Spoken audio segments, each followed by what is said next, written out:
Welcome to yet another vlog blog. Right, now then, Isabella's got on that boat, remember?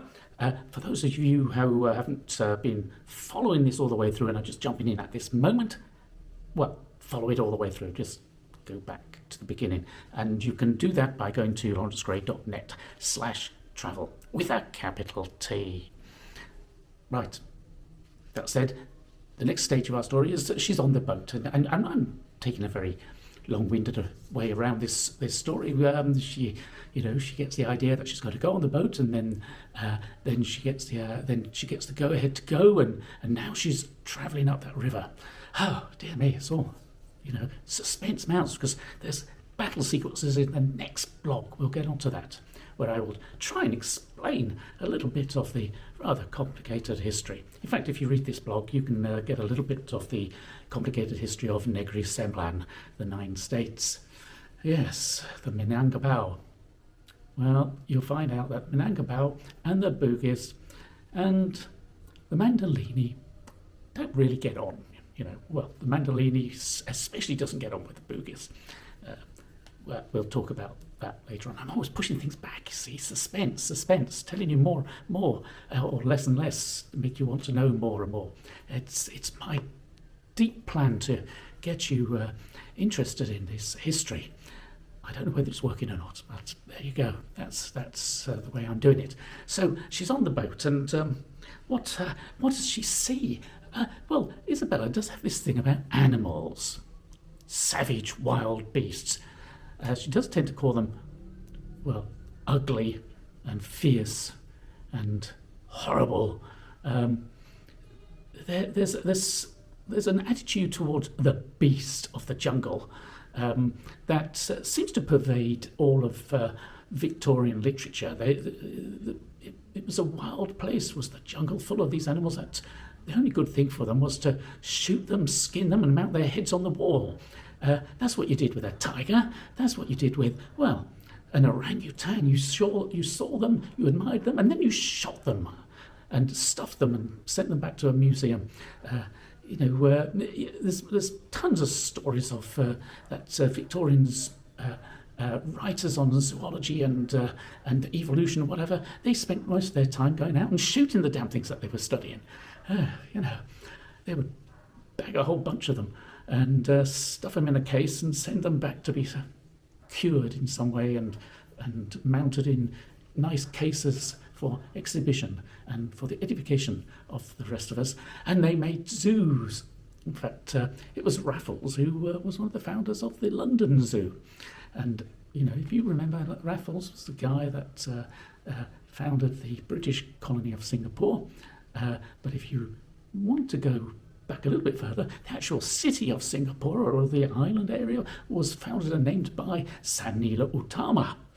And it was him who maybe became Shah Iskander, or Iskander Shah, I should say, then became the founder of Malaka.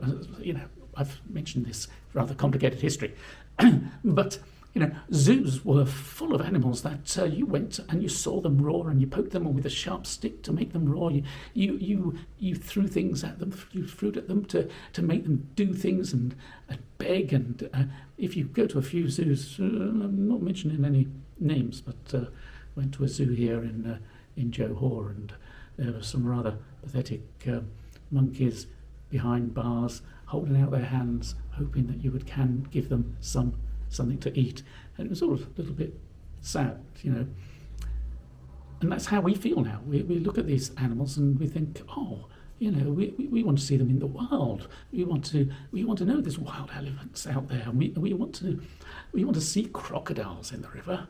Of course, Isabella Bird never quite got the difference between an alligator and a crocodile. She used the terms totally interchangeably, and and we watch these videos where guys have lions running up to them and throwing their arms around them and licking them and being generally just like domestic animals.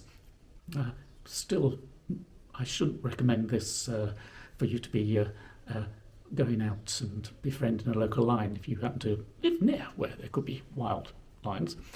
But, this is how we see it now. We think tigers, you can actually make them into friendly creatures. We want a tiger in our tank. We want to know there's tigers out there. But in Isabella's day, these tigers were a damn nuisance, and you just had to go out and shoot them. It was great fun shooting them. A magnificent beast. You could admire it. You could have your photo taken with a gun in your hand and your foot on the supine creature with its tongue lolling out of its face and blood streaming from its wounds. When it creeps us out now. But in her day, that's what they were. The jungles were full of wild creatures. And there was a brand of people called savages, which, Isabella does say about Malaysia. They weren't exactly what you would call a savage, she says. They had a civilization. Can't quite recall whether she says of sorts, but she was certainly of a mind that there were civilized people and savages who just needed strong Christian virtues to make them civilized and become, what the critique of Orientalist attitudes has it, hybrids, neither one thing nor another. Let's talk a little about Orientalism. Edward Said coined the phrase, and he did quite a nice book that was analysing 19th century literature and other writings about the East and how it was portrayed as, sexually rapacious, if you like, or rampant, if that's probably the better word. And it was not only that, it was exotic and very other and alien and something that, would entice and seduce you. If you went native and you got sucked into this decadent atmosphere, you would never recover. It was bad for you. And yet, that was the lure of it. It was deeply bad for you in a very good way, but still bad, very unchristian. And, they imposed a sexual fantasy upon the whole area. And this term Orientalism has been kind of moved on, and it's hurled as an abuse against any Westerner writing about the East and where the East begins. I do not know, quite frankly. Say China's west of California. Or is it east of California? Well, you can see what I mean. We travel west here to go to India, so these terms are relative. But it was seen that essentially it was European literature at the time. Now it's all Western literature, which includes a lot more people. But it's been used to say that only a native writer, and they use these terms like native writer, can write about their own country. And they must do it in the language of their own country. It can be translated afterwards, but they've got to be a native speaker of the local language. And they should never really say anything critical, because that's just conforming to the colonial agenda, which is to belittle the benighted other, and therefore impose the values like human rights. Human rights is a catch-all term for colonialism. These things are sort of slippery concepts which are used for to beat up Western imperialist, which of course everybody in the West is a Western imperialist, and every white Anglo-Saxon is. Just a little anecdote just to explain how irritating this sort of purloining of what is a serious academic subject and using it in a very woke Twitter-esque fashion. I was in a meeting the other day and talking to a panel of TV producers about a particular show that I was trying to put together. It was a a TV series. It was drama, and we got other writers on board and producer on board, and we're just trying to position it for the market. And it's set in Central Asia, as you know. If you know me, you know how interested I am in these areas. And it was set during the Great Game period. I know I mentioned the Great Game, and it's called the Great Game, but somehow that set them straight away saying, oh, no, we don't want to do imperial themes. Nobody wants imperial themes, because every white man in the 19th century, every white Englishman, not just white Englishman in particular, every white Englishman, I think they actually said white Englishman as well. Every white Englishman was a racist fucking cunt. And I'm thinking, this is this meeting's not going terribly well. And this is before they obviously hadn't read what I put before them, or listening to what I was saying, because I was dealing with a guy who was half Chinese and half English. He was the British consul in Kashgar, and he was constantly being accused by the British of being too Chinese, and of course he was always, because he was part of the British establishment, but because of his class, and because, well, although his father was English, in other words, a Scotsman, which is another thing that irritates people in Britain, if you call a Scotsman an Englishman, I don't know. Anyway, because he was he came from his father was a mercenary who had actually worked for the Chinese.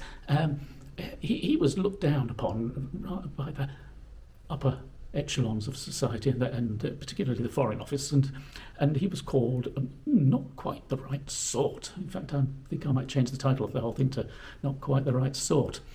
It was about the diplomatic atmosphere in Kashgar during, whereas they were dealing with the Russians and the British and the Chinese. They kind of met at that point, and they were involved with the Pashtuns and the Uzbeks and the Tajiks and the Hoi Chinese as opposed to the Han Chinese, and the various clans in the region who were in control of the trade routes and the financial skullduggery that was going on, and how it related with some Swedish missionaries that were out there causing a little bit of a stir amongst the Islamic population. It was there were two Europeans, strictly Europeans, in a cast of thousands. We're going up into Hamza and Saftar Ali, and we start off with Yakult Beggar and the collapse of the Kashgaria. If you want a diversity programming, this was as diverse as you could get. In fact, I was terribly worried that my main problem was that I didn't have enough English people in the British people to get the cast in, and because I've lived out here for so long, the casting would be quite easy if we were shooting it in the studios up the road from here, and using Singapore, and do the desert work up in Australia. Yeah.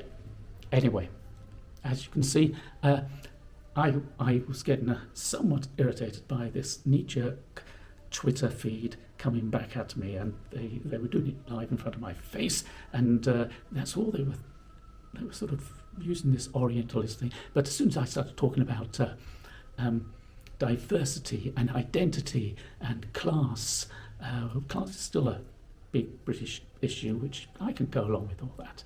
But all this woke stuff, it just seems to get in the way of actual serious drama. It's just probably why people go away and make some comic book stuff, which is, to say the least, probably using other people's cultures to a far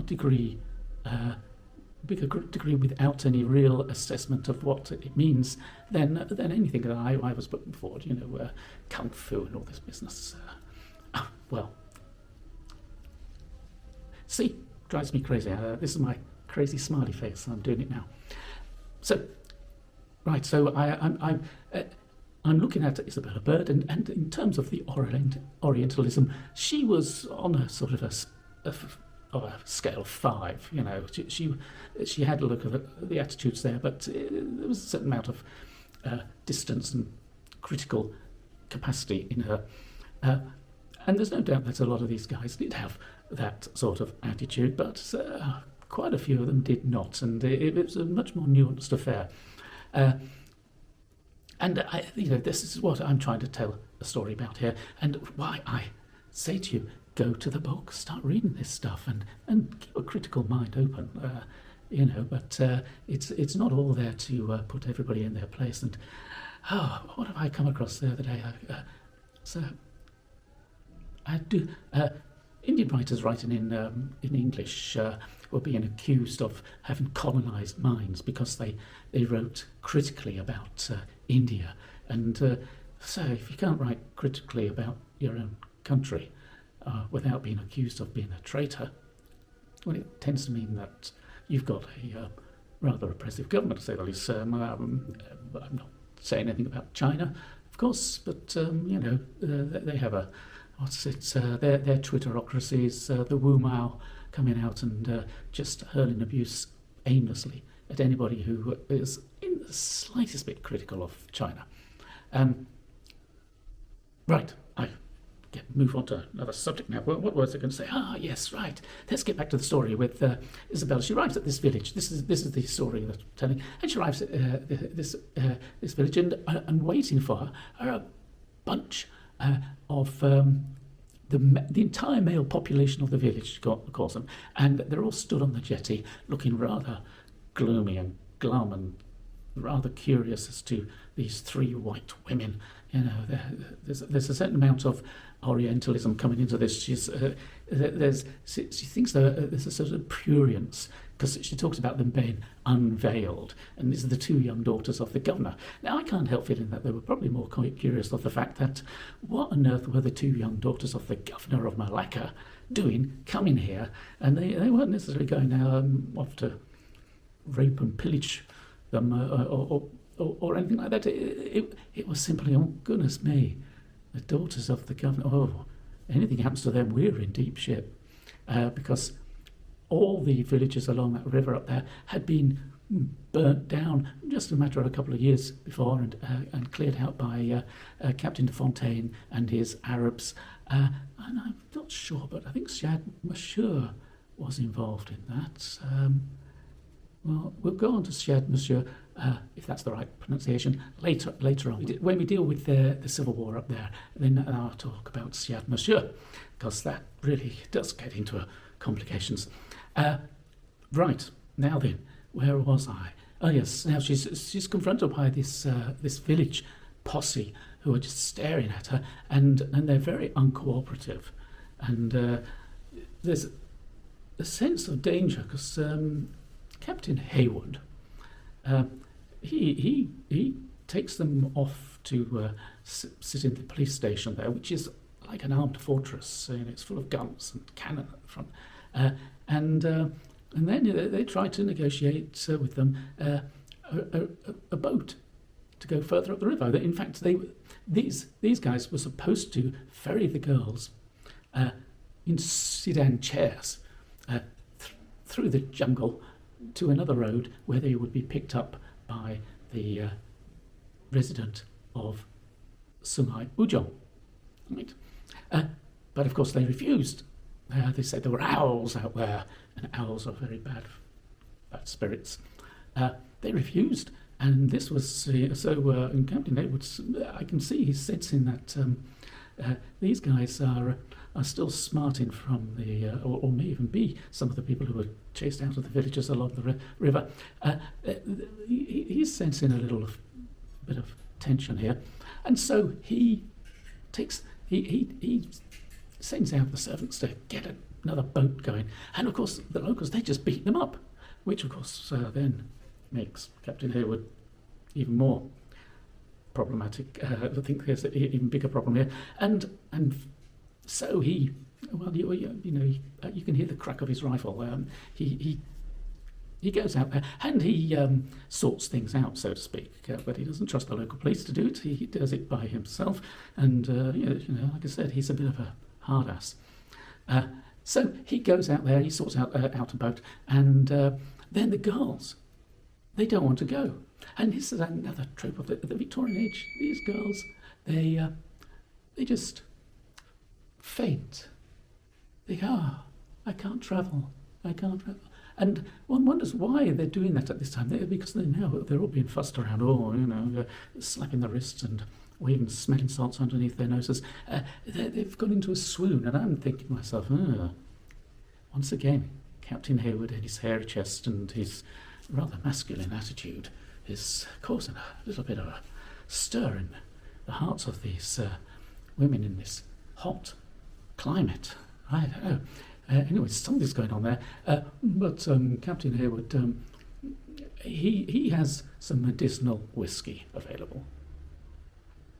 Now then, this is all part of this book's charm, is that this is sort of just put in aside. He gives them enough whisky to make them capable of getting onto the boat. Now then, if any of you have had a more than a skinful of whisky, that doesn't necessarily make you very capable of getting on a boat. So I suspect it gave them an excuse to let him carry them, which must have been terribly exciting for them.